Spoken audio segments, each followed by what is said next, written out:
Baik, shalom.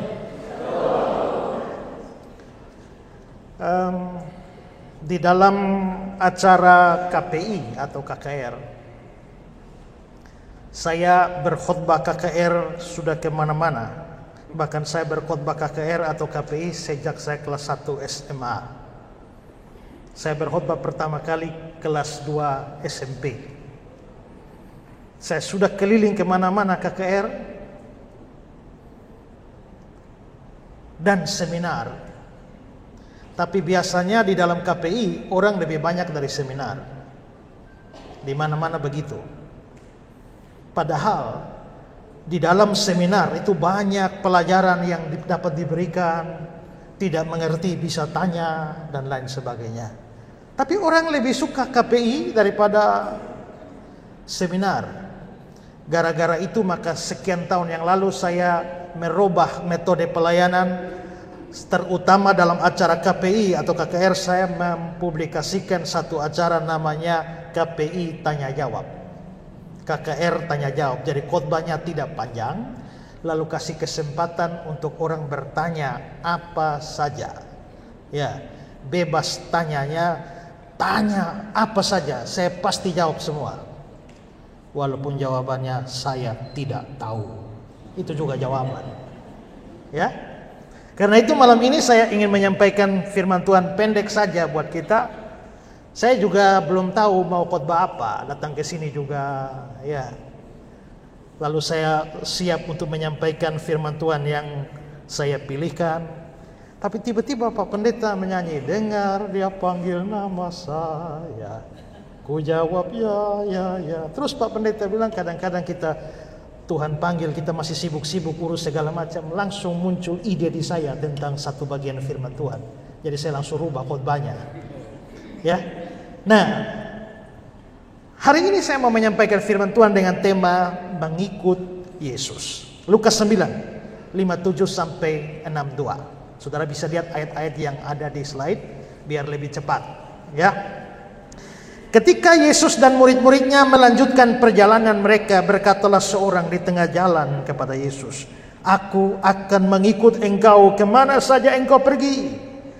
Yesus berkata kepadanya, "Serigala punya liang, burung punya sarang, tapi anak manusia tidak punya tempat meletakkan kepalanya." Lalu dia berkata kepada seorang lain, "Ikutlah aku." Tapi orang itu berkata, "Izinkanlah aku pergi dahulu menguburkan Bapakku."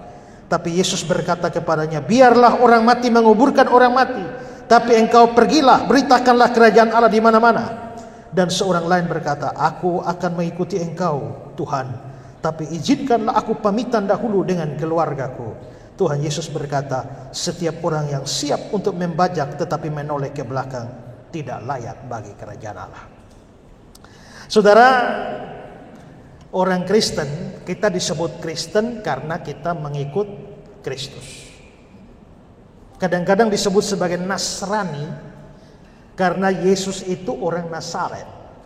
Jadi kita itu adalah pengikut dari orang yang dikenal sebagai orang Nazaret itu. Maka kita disebut sebagai Nasrani.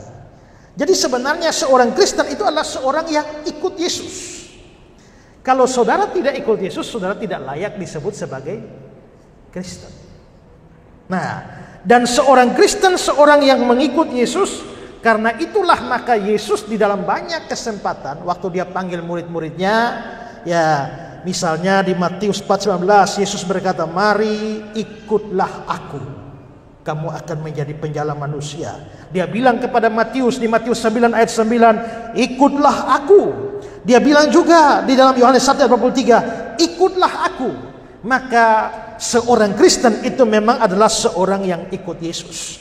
Dan di dalam bacaan kita tadi kita lihat ada 3 orang yang dibicarakan di sana, ya. Dan saya mau ajak kita belajar dari 3 orang ini. Pertama, kita lihat orang pertama. Nah, orang pertama ini Tuhan Yesus tidak panggil dia, tapi dia yang tawar diri. Coba lihat ayat 57. Ketika Yesus dan murid-muridnya melanjutkan perjalanan mereka, berkatalah seorang di tengah jalan kepada Yesus, "Aku akan mengikuti engkau." Jadi Yesus tidak panggil kan? Dia yang menawarkan diri, "Aku akan mengikuti engkau." Tapi yang dia bicarakan itu sesuatu yang luar biasa, karena dia tidak hanya bilang aku akan ikut engkau, tapi dia bilang aku akan mengikut engkau kemana saja engkau pergi. Itu luar biasa. Seorang pengikut Tuhan memang harus ikut Tuhan kemana saja pergi. Ikut Tuhan Yesus, ya kemana saja ku mengikutnya. Seorang percaya harus mengikut Tuhan, dan orang ini betul-betul dia datang dan aku akan ikut engkau kemana saja engkau pergi. Tapi aneh, Tuhan Yesus tidak langsung senang. Tapi Tuhan Yesus menjawab dia di ayat 58, serigala punya liang, burung punya sarang, tetapi anak manusia tidak punya tempat meletakkan kepala. Kenapa Yesus omong begitu? Perhatikan bahwa Yesus tidak memanggil orang ini. Orang ini menawarkan diri. Begitu dia menawarkan diri dengan kalimat yang bagus, aku akan ikut engkau kemana saja engkau pergi, Yesus reaksinya tidak terlalu bagus. Serigala punya liang, burung punya sarang, anak manusia tidak punya tempat meletakkan kepala. Kenapa bisa begitu? Sangat besar kemungkinan orang ini menawarkan diri ikut Tuhan dengan motivasi yang salah. Kalau kita membuat perbandingan antara Injil Matius, Markus, Lukas dengan urut-urutan kronologi, maka peristiwa di bacaan kita ini terjadi setelah Yesus itu menyembuhkan ibu mertua Petrus yang tercatat di dalam Matius 8, di mana ada banyak orang yang disembuhkan, dan sangat mungkin bahwa orang ini melihat Yesus menyembuhkan begitu banyak orang, ada mujizat banyak terjadi, orang lumpuh disembuhkan, orang buta melihat, orang timpang berjalan, tuli mendengar, lalu dia berpikir, seandainya saya ikut orang seperti ini, luar biasa. Dengan kata lain, dia berpikir bahwa kalau saya ikut Yesus, saya bisa dapat banyak keuntungan. Kalau saya ikut Yesus, saya bisa mendapatkan apa yang saya harapkan dalam hidup ini. Dengan kata lain, dia mau ikut Yesus, tapi motivasinya salah. Makanya Tuhan Yesus bilang, kamu mau ikut saya cari keuntungan? Serigala punya liang, burung punya sarang, saya tempat meletakkan kepala saja tidak ada. Jadi kau mau ikut? Mau cari kekayaan? Dengan kata lain begini, ikut saya itu kalau kamu mau mencari sesuatu demi keuntunganmu, ini bukan tempatnya. Yesus itu di dunia miskin loh. Paulus bilang bahwa dia yang kaya rela menjadi miskin. Dia miskin. Dia hidup dalam keluarga miskin. Bahkan pendeta Stephen Tong berkata, Yesus itu dalam hidupnya sampai matinya hanya pinjam. Waktu lahir pinjam kandang, yaitu kandangnya binatang. Sepanjang hidupnya tidak punya tempat meletakkan kepala. Dilayani oleh perempuan-perempuan di dalam Lukas pasal 8. Pinjam keledai, pinjam rumah. Dan sampai mati pun masih pinjam. Pinjam kuburannya siapa? Yusuf Arimatea. Jadi kalau Yesus miskin terus kamu mau ikut saya, mau dapat kekayaan, mau dapat kemewahan, kamu salah. Kalau serigala punya liang, serigala masih aman dari musuhnya. Kalau burung punya sarang, burung masih aman. Tapi kalau saya tidak punya tempat meletakkan kepala, saya tidak aman dari musuh-musuh. Dan kalau kamu mau ikut aku, kamu bersedia tidak aman? Dengan kata lain, Yesus mau bilang begini, hitung baik-baik ongkosnya, baru putuskan ikut aku atau tidak. Ini penting bagi kita. Berarti pelajaran pertama dari sini adalah orang kalau ikut Tuhan tuh motivasinya tuh harus benar. Ada banyak orang ikut Tuhan tapi motivasinya salah. Dulu saya sempat melayani di Jawa di sebuah desa kecil namanya Desa Wates di Kediri sana. Lalu saya berkunjung ke seorang oma, saya dengar dulu oma ini Islam ya. Dia bilang, iya nak pendeta. Terus kapan Oma jadi Kristen? Itu sudah lama, kira-kira 15 tahun yang lalu. Kenapa Oma jadi Kristen? Nak pendeta, di sini tanah mahal. Mati kalau mau kubur itu beli tanah susah. Tapi Oma mbah dengar kalau di gereja tanggung biaya penguburannya. Jadi Oma jadi Kristen. Berarti dia jadi Kristen supaya dapat tanah kuburan. Motivasinya lain. Orang melayani Tuhan juga, ingat, belum tentu motivasinya benar.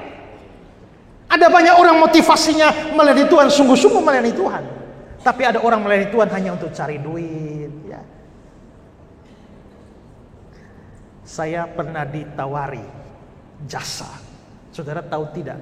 Sekarang ada, bukan sekarang, dari dulu sudah ada calo, namanya calo pengkhotbah. Ya, jadi misalnya, saya lihat Bapak Pendeta ini khotbahnya bagus, tapi saya kan punya relasi dengan gereja banyak. Bapak Pendeta, saya akan menawarkan Bapak Pendeta untuk khotbah di gereja A, gereja B, gereja C, tapi ingat, nanti kalau ada persembahan kasih amplopnya, kita sepakati 70-30. Jadi kalau Bapak Pendeta khotbah dapat 1 juta, saya kebagian 300.000, Bapak 700. Maka saya kerja, pergi gereja, ada pendeta bagus loh, ini tawar, begitu 300.000. Ya, berikut lagi khotbah terus. Dan saya ditawari, mau tidak dicaloin. Bahkan ada pendeta yang saking kepengennya, dia bilang bukan 70-30, 50-50. Dulu waktu saya di gereja saya yang lama di Gemit, gereja mau ulang tahun, saya jadi sekretaris panitia. Lalu rapat panitia, kita mau undang satu artis dari Jakarta untuk meramaikan acara ulang tahun. Ini sebenarnya artis masa lampau, ya bintang, tapi bintangnya juga sudah redup. Setelah diundang, lalu tiba-tiba saya yang berkomunikasi, lalu setelah itu dia kirim SMS, Pak, apa boleh saya datang dengan istri saya? Lalu saya bilang, sabar ya, kita rapat panitia dulu ya. Lalu panitia rapat, boleh Pak, tapi karena panitia dana terbatas, mohon maaf kami tidak bisa tanggung tiketnya Ibu. Tapi penginapan, makan minum segala macam kami siap. Tiket, mohon maaf, tidak. Lalu dia bilang, oh begitu ya. Oke, nanti saya kabari ya. Baik Pak. Berapa hari kemudian dia kabari, baik, saya akan datang dengan istri saya akan bayari tiket istri saya, makan minum penginapan hotel semua. Tapi saya minta satu lagu yang saya nyanyikan 2 juta rupiah. Dan acara KPI 3 malam, kolektenya 3 hari, itu bagian saya. Saya umur-umur belum pernah dengar ada orang minta kolekte. Lalu saya tidak pakai rapat panitia, Pak, tidak usah datang. Karena penyanyi di Kupang juga bagus-bagus, hanya kurang terkenal saja. Beberapa tahun yang lalu di tabloid Gloria ada judul besar, pendeta pasang tarif. Dan itu sudah biasa. Saya diundang khotbah di mana-mana dan biasa orang tanya, Pak, kami mau undang Bapak, mohon tanya permisi, tarifnya berapa? Tanya tarif? Lalu saya sadar, mungkinkah sudah begitu umum bahwa orang mengundang pengkhotbah harus pakai tarif? Sehingga orang lalu perlu bertanya seperti itu. Lalu diceritakan di dalam harian itu, tabloid itu, bahwa ada sebuah gereja yang mengundang seorang pendeta. Ini majelis gerejanya yang bersaksi di situ. Kami undang pendetanya, lalu pendeta datang berkhotbah, setelah itu pulang diberikan persembahan, lalu 1 bulan kemudian majelisnya SMS lagi, Pak pendeta, jemaat sangat diberkati dengan khotbah pendeta, bolehkah pendeta kami undang khotbah lagi? Lalu pendeta itu balas, undang saja pendeta lain, saya bukan pendeta 500.000. Rupanya waktu dia khotbah dikasih duit 500.000 dan dia tersinggung karena dia bukan kelas 500.000. Karena banyak orang tanya begitu, saya bilang ke sekretaris saya, tolong catat persyaratan orang mengundang Pak Esra apa? 1, 2, 3, 4 ini. Dan salah satu persyaratan adalah tidak harus memberi. Bahkan kalau tidak mampu beli tiket pun asal jujur, saya datang dengan tiket saya sendiri. Asal jujur loh ya. Jangan sampai ada uang tapi bilang tidak ada ya. Nah, kalau begitu kita bisa lihat ada banyak orang itu melayani Tuhan juga motivasi salah, ikut Tuhan motivasi salah. Ayo pemuda-pemuda, rajin gereja, rajin. Kenapa? Karena pacar juga rajin. Coba kalau putus, masih datang. Action bisa sama, tapi motivasi bisa beda. Pernah lihat kucing kejar tikus? Apa yang sama? Sama-sama lari, bukan? Kucing kejar tikus itu sama-sama lari. Tapi coba tanya, mengapa kucing lari dan mengapa tikus lari? Kucing lari karena lapar dan ingin makan tikus. Tikus lari karena takut dan ingin selamatkan nyawa. Berarti satu lari urusan perut, satu lari urusan nyawa. Beda kan motivasinya? Maka banyak orang ikut Tuhan motivasinya salah, ingin cari keuntungan dari Tuhan. Maka Tuhan bilang, serigala punya liang, burung punya sarang, anak manusia tidak punya tempat meletakkan kepala. Kemungkinan besar kalau kamu ikut aku, kamu akan menderita sengsara dan aniaya, karena aku mengutus kamu seperti domba ke tengah-tengah serigala. Menderita ada, siap. Kalau siap, ikut aku. Kalau tidak, stop. Maka saudara jadi Kristen, kebanyakan kita jadi Kristen karena kita lahir dari keluarga Kristen kan? Tapi mengapa sampai hari ini tetap jadi Kristen? Motivasi saudara apa? Rajin melayani, majelis-majelis yang melayani, apa motivasinya? Memberi persembahan, apa motivasinya? Ingat, perbuatan yang baik sekalipun, kalau dilakukan dengan motivasi yang salah, itu tetap salah. Orang kedua ini, kalau yang pertama tadi dia datang tawar diri, orang kedua ini Yesus yang panggil. Ayat 59. Lalu dia berkata kepada seorang lain, ikutlah aku. Lalu apa jawabnya? Izinkanlah aku pergi dahulu menguburkan Bapakku. Lalu Yesus jawab apa? Ayat 60. Biarlah orang mati menguburkan orang mati, tapi engkau pergilah beritakanlah kerajaan Allah. Kalau saudara di rumah ada kedukaan, ada orang mati, lalu Pak Seth bilang, ayo pelayanan. Pak, ini hari mau pemakaman. Lalu Pak Seth bilang, biarkanlah orang mati, kubur orang mati, kau pergi pelayanan. Apa yang saudara akan omong? Ini pendeta kurang ajar, tidak tahu diri nih ya. Apakah Yesus begitu? Pertanyaannya adalah bahwa apakah memang pada saat itu orang ini memang sedang kedukaan, bapaknya sementara mati dan dia mau kubur?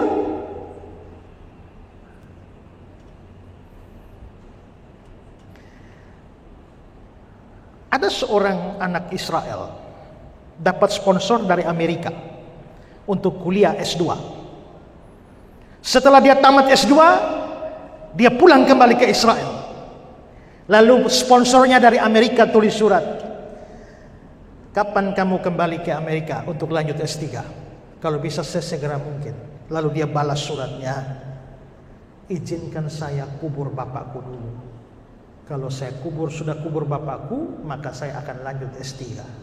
Langsung sponsornya kirim pesan, turut berduka cita. Waktu turut berduka cita, ini pemuda kaget dan bilang, bapak saya belum mati. Terus maksudnya, kenapa kalau bapak belum mati, bilang izinkan kubur bapakku dulu? Oh, itu tradisi kami di Yahudi, bahwa setiap anak laki-laki itu punya kewajiban terhadap orang tua. Dia tidak boleh merantau jauh sebelum bapaknya mati. Karena tanggung jawab terbesar dari seorang anak Yahudi adalah kubur bapaknya dulu.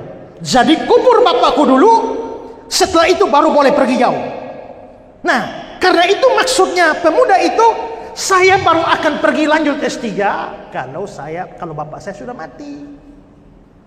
Maka hal yang sama terjadi di sini. Bapaknya belum mati. Yesus bilang, ikutlah aku. Lalu dia bilang, izinkanlah aku kubur bapakku dulu. Maksudnya dia apa? Maksudnya, Yesus, saya mau ikut engkau, tapi jangan sekarang. Tunggu bapak saya mati dulu. Jadi kalau bapak saya mati tahun depan, baru tahun depan saya ikut engkau. Kalau bapak saya 5 tahun lagi baru mati, maka saya baru ikut engkau 5 tahun lagi. Dan kalau bapak saya umur panjang 25 tahun lagi baru mati, maka saya baru akan ikut engkau 25 tahun yang akan datang.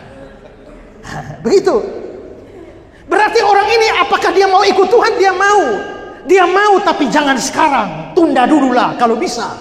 Tunda dulu sampai semua urusan selesai, baru dia ikut Tuhan. Karena itulah Tuhan Yesus balas dia, biarkanlah orang mati kubur orang mati. Maksudnya, kenapa kamu pikirkan soal kematian yang belum datang dan kita tidak tahu kapan? Tinggalkan itu. Kalaupun bapakmu mati, orang lain bisa urus. Tapi kamu pergilah dan beritakanlah kerajaan Allah di mana-mana.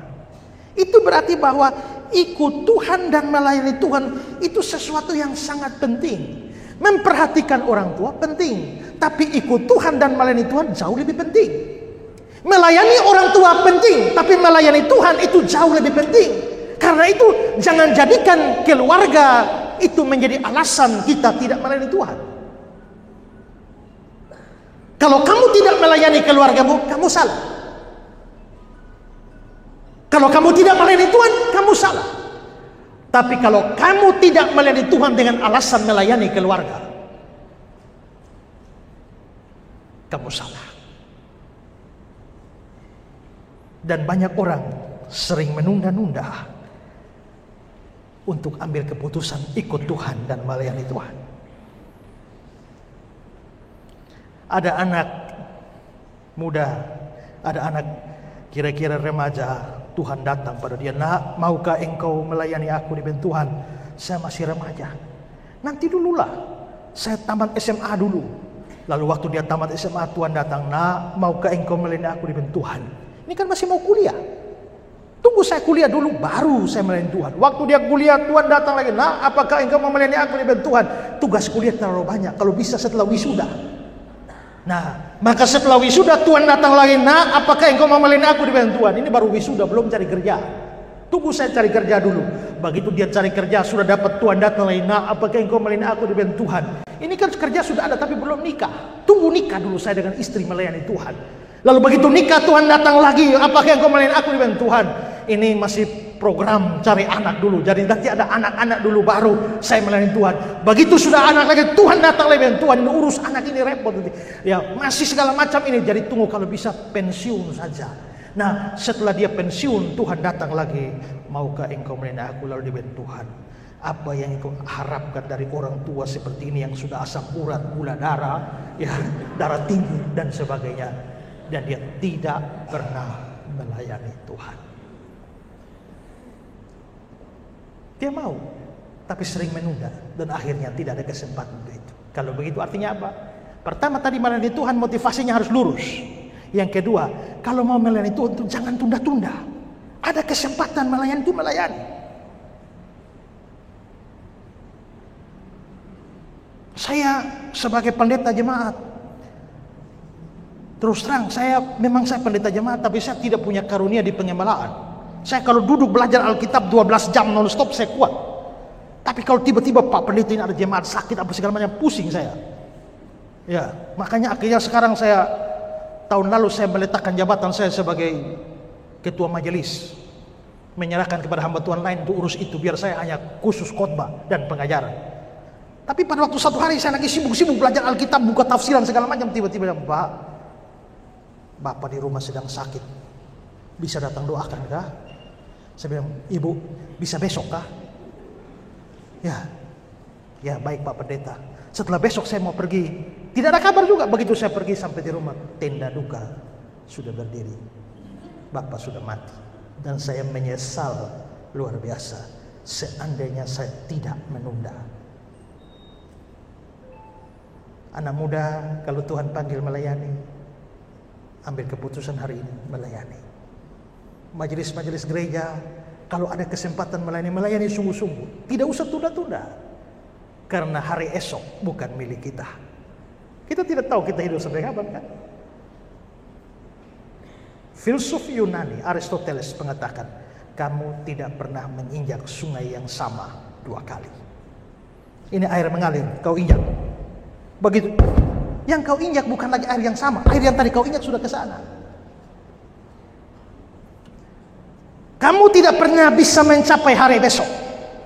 Hari besok bukan milik kita. Milik kita hanya hari ini. Karena begitu kita sampai besok, besok itu telah berubah jadi hari ini. Saya pernah naik angkot, di pintunya ditulis, hari ini bayar, besok gratis. Hari ini bayar, besok gratis. Maka hari ini saya naik dan saya bayar. Besoknya saya naik lagi, dia tagih lagi, saya loh, kemarin kan sudah bayar, hari ini gratis. Dia bilang, kemarin bayar, hari ini gratis. Coba baca baik-baik, hari ini bayar. Ya tapi kan kemarin saya sudah bayar. Iya, tapi tulisannya apa? Hari ini. Berarti saya sadar saya tidak pernah mencapai besok. Maka ada kesempatan melayani, jangan keraskan hatimu. Ketiga, orang ketiga ini dia mau ikut Yesus, tapi dia hanya minta satu saja. Ayat 61. Izinkan aku pamitan dengan keluargaku. Dia punya permintaan baik atau tidak? Tuhan Yesus panggil, ikutlah aku. Dan dia bukan menolak, dia hanya minta izin. Saya pamit dulu dengan orang tua ya. Baik gak? Karena kalau dia hilang mendadak, ini bikin pikiran orang tua. Tapi Yesus jawab apa? Setiap orang yang siap untuk membajak tapi menoleh ke belakang, dia tidak layak untuk kerajaan Allah. Sepertinya Yesus terlalu arogan. Masa pamit orang tua saja tidak boleh? Tapi saudara, pengenalan kita kepada Yesus tidak bisa membuat kita menafsirkan Yesus arogan. Kalau begitu, apa sebenarnya arti dari ini? Tuhan Yesus sepertinya tahu hati orang ini. Dia sungkan menolak Yesus. Maka dia pakai alasan, saya pamit orang tua dulu. Dengan harapan pada waktu dia pamit, orang tuanya keberatan. Lalu dia datang pada Yesus, maaf, Bapak tidak setuju, Mama tidak setuju, jadi saya minta maaf. Tuhan Yesus tahu dia mau balik belakang itu. Makanya Tuhan Yesus bilang apa? Setiap orang yang siap membajak masih menoleh ke belakang, tidak layak bagi kerajaan Allah. Bukan soal pamitnya. Kalau soal pamit juga itu manusiawi. Tapi yang jadi soal, dia rupanya bercabang hati. Dan dengan harapan bahwa dengan pamitan itu ada alasan untuk tidak jadi ikut Tuhan. Maka problem orang ketiga, problem orang pertama motivasi. Problem orang kedua penundaan. Tapi problem orang ketiga adalah hati yang bercabang. Mulut bilang mau ikut Yesus, tapi dalam hati harap-harap orang tua keberatan, sehingga dia tidak jadi mengikut Tuhan. Kalau begitu sebenarnya kita dapati prinsip ikut Tuhan. Pertama, mau ikut Tuhan, motivasi harus lurus. Kedua, ikut Tuhan sekarang, jangan tunda-tunda. Karena tiap saat bisa mati dan hilang kesempatan. Ketiga, ikut Tuhan tuh sepenuh hati, jangan setengah hati.